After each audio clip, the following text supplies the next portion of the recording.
Yeah. I'm not doing my job on a Masonic podcast if I'm not talking to you about the Templars.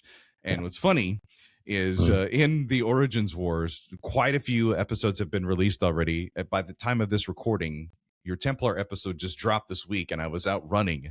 And when I heard you say, we're going to talk about the Templars, I almost tripped over a rock because I'm like, yes! I got to say, dude, it was kind of low energy. And when you talk about Born in Blood, I was like, wow, he has not taken any of the quote unquote easy free bait that's out there. That's all the stuff that's been widely publicized about this. Were you kind of disappointed with some of the origin story and the connection about the Templars, or did your research kind of reinforce the whole thing of like, yeah, there really wasn't much of a Masonic connection at all, if any? No, that's not it at all. There is an underlying current in there, and I'm going to circle back. Let's remember, brethren, these are only introductory episodes.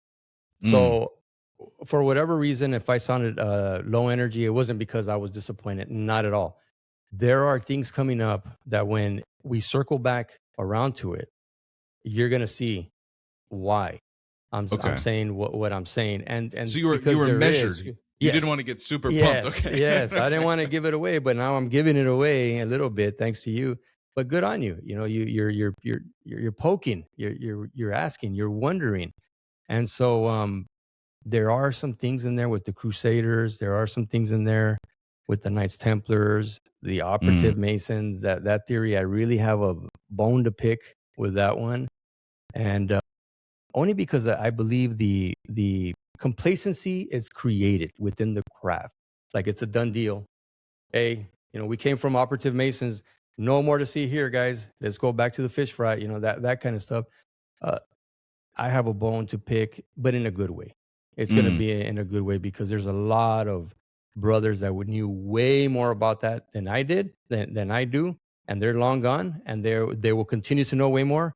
That put in a lot of good scholarly work to bring that to life for us to understand what's out there. Now, you had mentioned that a majority of, I would say, the outline for the Origins Wars is based on the 1877 Mackenzie Cyclopedia that you have a copy of, which does kind of outline the 12 theories, the 12 origins of Freemasonry. We know that there's more that have been built and are obviously about that. Yeah. But going back to like 1877, was there anything in there that was controversial at that time that would still be considered controversial now? Or is it kind of like old news? You're like, yeah, I kind of already knew that.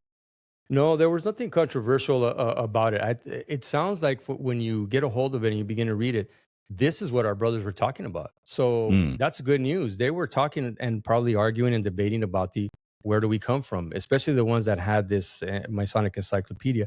So I think he was just trying to put this out for everybody to read, to continue the conversation is what I imagine he was trying to do, because he was highly involved with like the Hermetic Order of the Golden Dawn. He was very esoteric in that area, which I think, drew ire from the Grand Lodge of England and Scotland. They didn't want to, they were trying to push themselves away from that controversial aspect in their mind.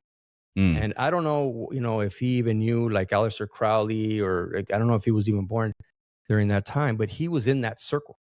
But that would be the controversial part of him that I would put out there. Like he was involved in these esoteric groups of all the Rosicrucians of that time. I think, as a matter of fact, he might have helped start the